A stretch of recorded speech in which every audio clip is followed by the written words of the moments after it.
What's up, y'all? It's your boy Jason here with the Cow Park Bros. And of course, on behalf of my fellow host Terrence, I just want to come to you and kind of say thank you for listening to us for all this time. And can you believe it's been almost 1 year, the Cow Park Bros? Yes. Our anniversary episode is coming up very fast. It'll be in April. So again, thank you for all that time. Thank you for listening. And in fact, for our anniversary show, we want to hear from you. We want to hear from you. We want to hear messages from you, whether it be go to our website, send us an actual voice message, or going to our voicemail, sending it that way, or just sending us a message on social media. We want to hear from you. We want to know what your favorite part of the Cowpart Bros is, what you've enjoyed the most, what you haven't enjoyed, what you love the most, favorite segments, favorite moments, whatever it may be. We just want to hear from you. And whatever we receive, we're going to incorporate that into our anniversary episode and just enjoy the fact that, again, 1 year almost of the Cal Park Bros. And that wouldn't happen because of you guys. So thank you very much. And again, we want to hear from you. So again, make sure you go to calpartbros.com, click on the message little button there. That'll give you the option to send us a voice message, which we can play on the show. Or you can go to 405-877-BROS. Call us there, leave a voice message there as well. Again, also want to use that for the show. And again, also, if you want to hit us up on social media or send us an email to calpartbros@gmail.com, we'll take it that way as well. But make sure you get on that and do that so we can get that done. We can hear your voice. We want to hear from you. All right. But always don't forget, when it comes to the Cal Park Bros, make sure you like us, love us, share us, and follow us. Because if you like us, why wouldn't you? Welcome back to Cal Park Bros. Jason and I are fresh off the segment dissecting the slew of Super Bowl commercials. Jason was so nice enough to actually give one that he kind of sort of liked. Thanks for participating, Jay. We really appreciate it. Well, I kind of figured I shouldn't just sit here and be a grump, like people probably try to make me out to be. That's okay. I mean, your whole aesthetic screams "get off my lawn." So, Says the guy with the full gray beard almost. oh yeah. Okay. All right. In this segment, we're going to be covering, frankly, the probably most interesting thing about this Super Bowl. It wasn't the game. It No, also wasn't, no other commercials. and it wasn't the commercials. The thing that probably had the most engagement is something that we've already covered on the show, and that is the halftime show, where we had. You want to talk Pantheon? Dr. Dre, Mary J. Blige, Kendrick Lamar, Eminem, 50 Cent, and Snoop Dogg. You can't have the Super Bowl in LA. Almost, they should really, I mean, no, who's really putting down for Glendale, right? So you can't do this in every city, but having a Super Bowl in LA worked out really, really, really well for the musical acts. And what a show, man. Like I I don't have any complaints. They're like they knew the assignment, they delivered. Uh I I I I walked away feeling satisfied because this is music that I've enjoyed as long as I've been alive. And so I really like that that Mary J. Blige is getting the love and respect and adoration that frankly that she should have gotten probably 20 years ago, you know? So also thought it was interesting that some people are trying to talk shit about 50 Cent because obviously his physique has changed a little bit. I noticed it, not in a negative way. It was just an awareness like, oh, his body has changed, much like every other fucking person's body has changed on planet Earth, right? And so, you know, that In the Club video came out in 2003. And so there was a very odd reaction some people had on social media saying, "Oh, this guy's not in shape." Jason, what were your thoughts on that? So, regarding my overall opinion of everything, I thought it was good. I didn't think it was great, but it was good. I'm not. It was definitely better than the commercials for sure. Um, but honestly, being a fan of Eminem, I was excited to see that. You know, because whoever thought that Eminem would have been performing at the Super Bowl? You know, the NFL would have put that on, and NBC would have approved that. Never would have thought that. So I was glad to see that. And I have to point out the history of this as well. Some people probably knew this, some may not. Again, this is Super Bowl 56. This was the first time in all histories of the halftime shows where hip hop and rap were actually the your featured genre for the performance. Go back and look it up, folks. I'm not kidding. They've had other R&B artists, they've had black pop artists, but never hip hop and rap. So this is the first time ever. Finally, like you said, L.A. was probably the best place for this to happen. Because, like I said, it's not going to pop off in Glendale. Atlanta might have been the place to do it, but they didn't. I admit they messed that up. Like I said before, no offense to Maroon 5, but Atlanta would have been the perfect place to have rap featured, be the featured performer. Is what it is. But when it comes to the people that were there, I feel like the only person missing from an LA performance was Ice Cube. I felt like he should have been there. You know, I understand he might not have been asked to do it. He might have had other conflicts, whatever. But I feel like in LA with rap being featured, dude, you gotta have Ice Cube there representing the NWA. Not that they're gonna sing any NWA songs, which might have been part of the problem. Um, but as far as the actual show, the reason why I'd say it wasn't really great, I kind of wonder if it was too much star power. Hold on. So when I say that, I mean I felt like I could have seen some of those people perform longer than they did, like more of their songs. You know what I mean? Um, so I don't know. Maybe I think that might have been why I just wasn't really feeling it. Like I think Eminem performed for like a minute. I'm like, okay, you know. So there was that. Um, but for me, now I will say the performances themselves, not necessarily the people, but the performances, I thought were pretty cool. As far as the sets, the lighting, the dancing, everything like that. Not Mary J. Blige's dancing, but everyone else's.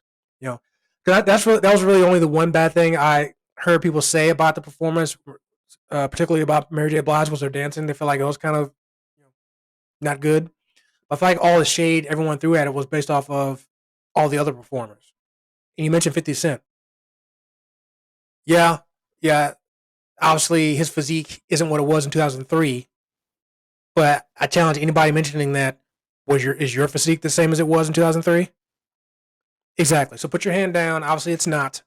You know, if it is, hey, if it's a good, if you got more better shape since 2003, good for you. But I'm sure most people commenting and making fun of him probably are in worse shape than in 2003, just like him. And not to mention, put with the shape he's in, he can probably knock your head off still. So hey, he's doing a little something. Okay, he might be a little more hefty, but he still got some muscle under there. Okay, and I would love to see you hanging upside down and see what happens to you. Okay, so there you go. Um, but yeah, pretty much all the shade I've seen about it was all really directed towards like Dre, Snoop, M, even Kendrick a little bit, 50.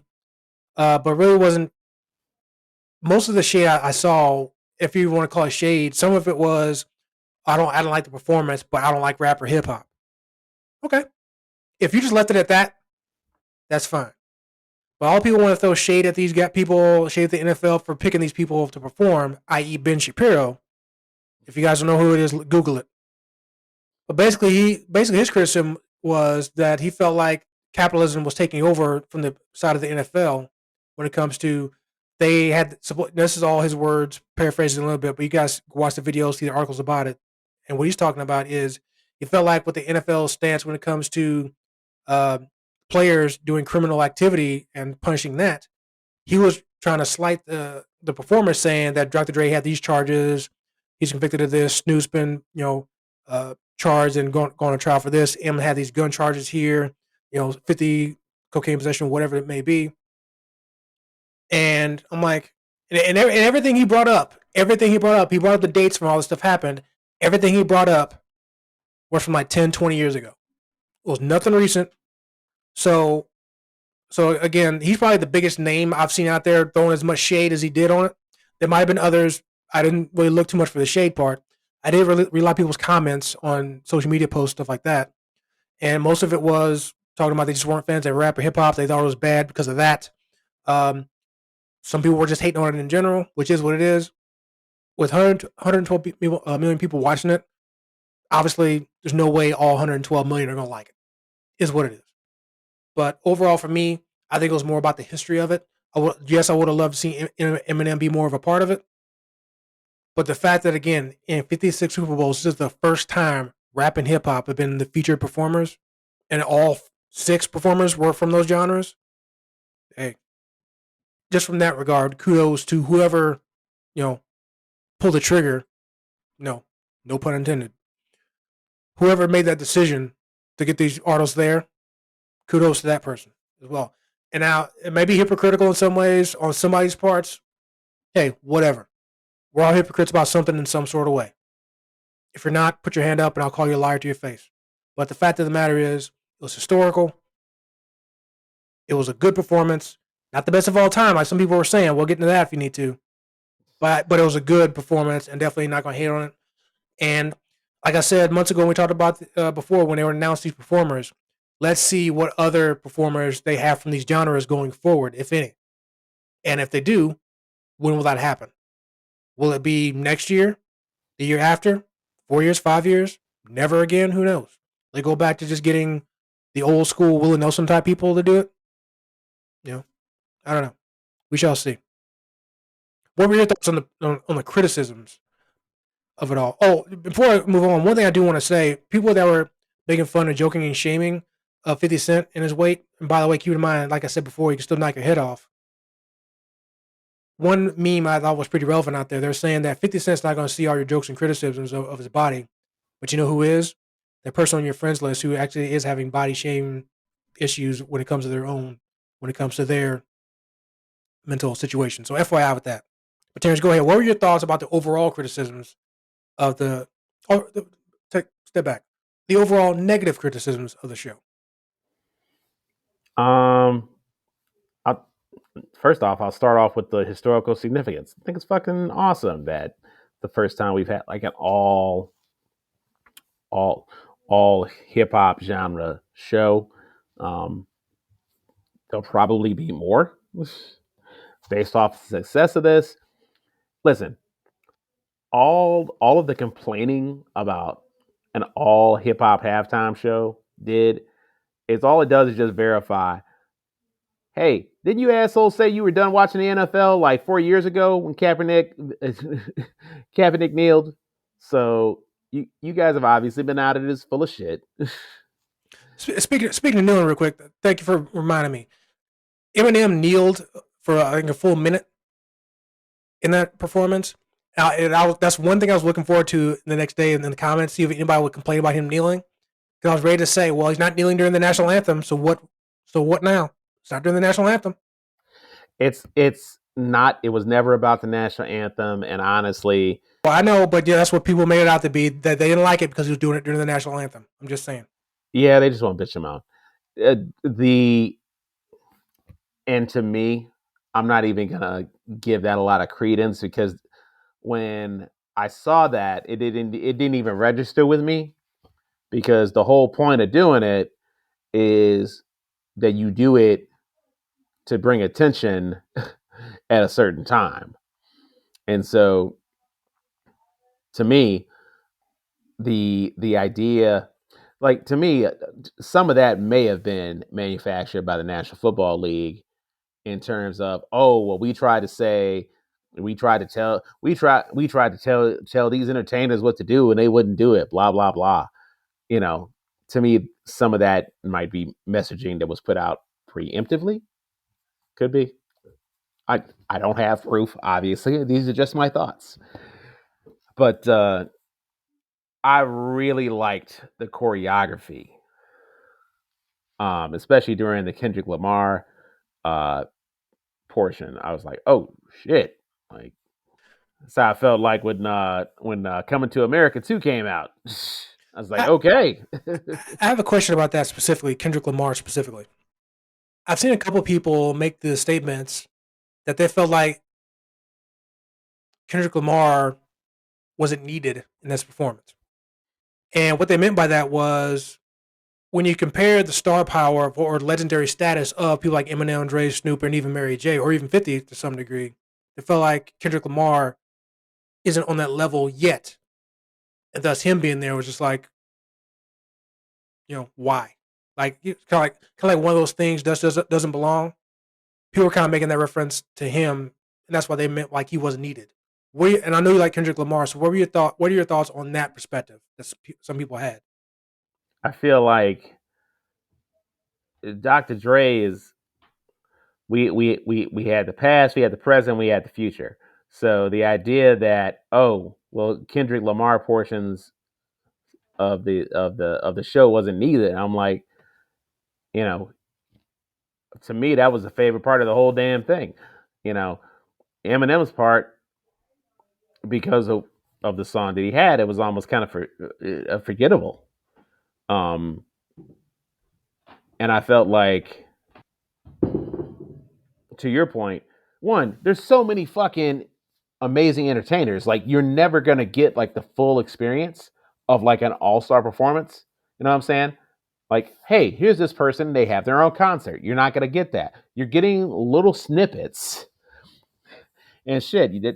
You're lucky to you even get that because these motherfuckers are performing for free. That's another question I have for you as well. Thanks for answering that one. But obviously, we know this is the Super Bowl halftime show, and we know that Dr. Dre, Snoop, and Eminem, and probably even 50, there's many of their songs, that they put out there probably aren't family friendly enough to be sung on the Super Bowl halftime show, whether they edit it or not, right? So obviously, you knew going into it probably what songs certain, they were going to sing. Do you feel like because of that, because they were kind of muzzled a little bit because of that, that kind of lessened the performance too? Because again, one of my favorite songs of Eminem is Superman. I knew there's no way he was going to sing Superman. No way. If you don't know the song, look at the lyrics, and you'll know why that was never going to fly, edited or not, at the Super Bowl. So, you think that maybe lessened it a little bit? Yeah, yeah. You're still laughing. You know what I'm talking about. So, um, but yeah, but do you think that kind of lessened it for some people though, because it was muzzled from that perspective? I don't think it was muzzled because I'm looking at the playlist right now. I mean, shit. They had next episode, Cali Love, In the Club, Family Affair, No More Pain. Um, all right, Mad City, and Forget About Dre. So I So, mean, so it's a lot more. that There's a lot more of their poppy type hits. Not saying it was pop music, but more popular when it comes to, for whatever reason, those songs hit with the masses as opposed to just people in the rap genre. You know what I mean? I don't even want to say commercialized in a way, but you know what I'm talking about. Like everybody knows California Love, whether you're a big hip hop head or not. Everybody knows California Love because it was that popular. You know. Same thing with Still Dre. You know. So yeah, people know that. yeah, I don't think we were gonna get Eminem out there doing White America. My head, listen, Although that would have been the perfect time technically. my head would have exploded if I would have if I would have White heard. America. Oh. Yeah, exactly. So, yeah, We I mean, love you. Yeah. well, well, they don't love you right now. So, Yeah.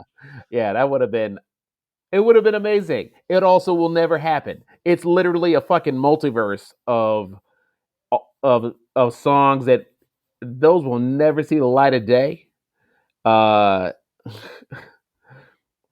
because the FCC won't let me be, right? So, yeah. I, hell, I could probably come up with like 12 songs that Eminem would have set, would have been amazing and in a halftime show. It will never happen. hey, I totally agree. I totally agree. If you want to see all those songs, you gotta go online, go to concert maybe. But But yeah, but again, I just go back to the history of it all. They have these particular people there. Um, but I do wonder though, with Kendrick Lamar being a part of this one, I wonder if he'll be like they do another hip hop rap featured art performer for the show. I wonder if he'll be that next one to do it. One, he's already done it. He's more, and this might have been why he was one of the performers this year. He's more well known to the music heads of today compared to people. I mean, let's be honest here. Eminem was 50 years old. There are some people, hip hop heads, that don't know what he did in '98 or '99. They might know some of his more recent stuff, some of it. But I he's not. wouldn't call him. I wouldn't call him a hip hop head though. I'm like, Well, come on. but you know what I mean, rap, whatever. But what I'm saying is Kendrick Lamar is more relative to people today, the younger demographic, right? So with that being said, I can see him being if they do this thing again with the rap being featured, I can see him doing it again because again he's more relative to the younger generation. He probably has plenty of music out there that can be somewhat family friendly. Hell, he was just on the show this year, so obviously they can make it happen. So I can easily see that. Now, obviously, I'm not huge in the rap from today's genre when it comes to being good, but obviously he's good, and I can't think of anybody else right now out there besides Drake that NBC and the Super Bowl committee will want to be doing the halftime show from the rap genre. You know what I mean? Like I don't see the Migos out there doing it. Or Lil Wayne or whoever the hell whoever these mumble or whoever these other mumble mouth guys are. Um, I could be wrong. 20 years from now, who knows? So we'll see. But I can definitely see Kendrick being that next one to do it. As a feature performer Yeah, I cannot wait until we get the mumble rap multiverse of halftime coming to shows. theaters in 2022. Maybe it'll be maybe the multiverse of madness. Doctor Strange, the entire soundtrack will be mumble rap rappers. So there you go. Fat chance. But yeah, man, it was iconic to quote my co-host, and it made motherfuckers mad, and that's the point. That's the point, to get us talking about it, to keep us talking about it. You know, all these assholes like Ben Shapiro are gonna be bitching and moaning about the halftime show until the next one. So, um, So yeah, I'd say this though: anybody who had this criticisms about the people of this performance, whenever they get another performer that has the same issues with these people, make sure you're complaining about that too. So there's plenty of other musicians out there who have criminal problems. Like if Justin Bieber ever does a halftime show, bring up his issues too. it's not about that. They just want the. Well, there are some people that are going to moan and complain about it because it's the rap genre, because it's hip hop, because it's black folks up there being featured. Keeping it real. Let's be real. There are some people out there complaining just because of that. They'll never admit it. They'll never say that, but that's really the only reason to really say anything is because of that. I think it's perfectly fine if rap is not your favorite genre. Right. Like, But if you just keep it at that, that's cool, and that's it. But again, it's making value judgments about those people aside from their craft. mhm. That's when shit was gonna go off the rails. And depending on the the racial or ethnic makeup of your Super Bowl party, you might have had an uncomfortable conversation this weekend. I saw a TikTok video actually today. Somebody saying when you go to the wrong bar for the Super Bowl halftime show, and they're on the TVs. They had the halftime show playing, and it seemed like the entire crowd was like all older white people, and it was like dead silence, like no noise at all. And apparently it turned out it was a Buffalo Wild Wings, so it was a sports bar for sure. So obviously, but still, it was hilarious. Yep. Oh, by the Yeah, way, folks, the best halftime performance ever was Prince. There you go. it's the best halftime show is whatever the fuck you think it It's is. Prince. Stop trying to sell people on what it is. I ain't selling Stop you. I'm telling you, it's Prince. It's not selling. It's Prince. Period. stop trying to be prisoners of the moment or prisoners of the past. Enjoy what the what you're watching. You know, We can do both, it's Terrence. I can enjoy what I just saw and recognize that it's still not the best. It could be number two. Number two out of 56 is really good. So Yeah, except I'm willing to bet, Jason, that neither you nor I have any concept of the other 54 fucking entertainment acts. no offense to George Burns, who did the halftime show back in the 60s, but I'm pretty sure he's probably not. He probably wasn't as good as Prince or this one. So okay, you're right. I wasn't there in the 60s. I know George Burns from his acting, but no offense to that guy, but he was not better than Prince. Okay. All right. That concludes our discussion on the Super Bowl halftime show and how uber black it was. Coming up next, we'll wrap up the show with our final thoughts.